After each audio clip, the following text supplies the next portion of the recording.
পর্যন্ত বেশ কয়েকটি আসনের বেসরকারি ফল আমরা পেয়েছি, সেটি একটু জানাতে চাই। এর মধ্যে বিএনপি ৫৫টি, জামায়াত ২১টি আসনে জয় পেয়েছে। কিশোরগঞ্জ ৫ আসনে বিএনপির এক বিদ্রোহী প্রার্থী জয় পেয়েছেন। জেনে নেব কয়েকটি আসনের বিস্তারিত তথ্য। সাতক্ষীরা ৪ আসনে ১,০৫,৪৬২ ভোট পেয়ে জয়লাভ করেছেন জামায়াত প্রার্থী গাজী নজরুল ইসলাম। তার নিকটতম প্রতিদ্বন্দ্বী বিএনপি প্রার্থী ডক্টর মনিরুজ্জামান পেয়েছেন ৮৪,৪২৪ ভোট।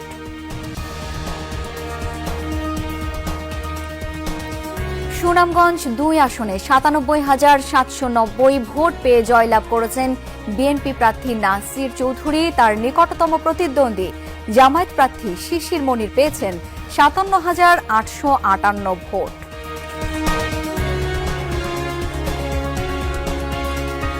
কুড়িগ্রাম ৪ আসনে ৭৮,৯৪৩ ভোট পেয়ে বিজয়ী হয়েছেন জামায়াত প্রার্থী মোহাম্মদ মোস্তাফিজুর রহমান। তার নিকটতম প্রতিদ্বন্দ্বী ইসলামী আন্দোলনের প্রার্থী আজিজুর রহমান পেয়েছেন ৫৭,৯৪৫ ভোট।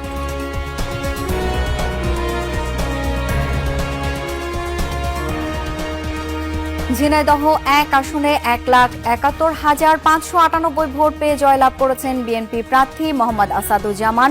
তার নিকটতম প্রতিদ্বন্দ্বী জামায়াত প্রার্থী আবু সালে মোহাম্মদ মতিয়ার রহমান পেয়েছেন ৫৫,৫৭৭ ভোট। রংপুর ১ আসনে ১,৪৫,০৮৮ ভোট পেয়ে বিজয়ী হয়েছেন জামায়াত প্রার্থী রায়হান সিরাজি। তার নিকটতম প্রতিদ্বন্দ্বী ধানের শীষ প্রার্থী পেয়েছেন ৬৯,৪৬০ ভোট।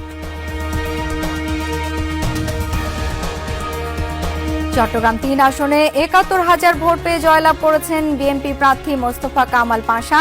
তার নিকটতম প্রতিদ্বন্দ্বী জামায়াত প্রার্থী মোহাম্মদ আলাউদ্দিন পেয়েছেন ৩৬,০০০ ভোট।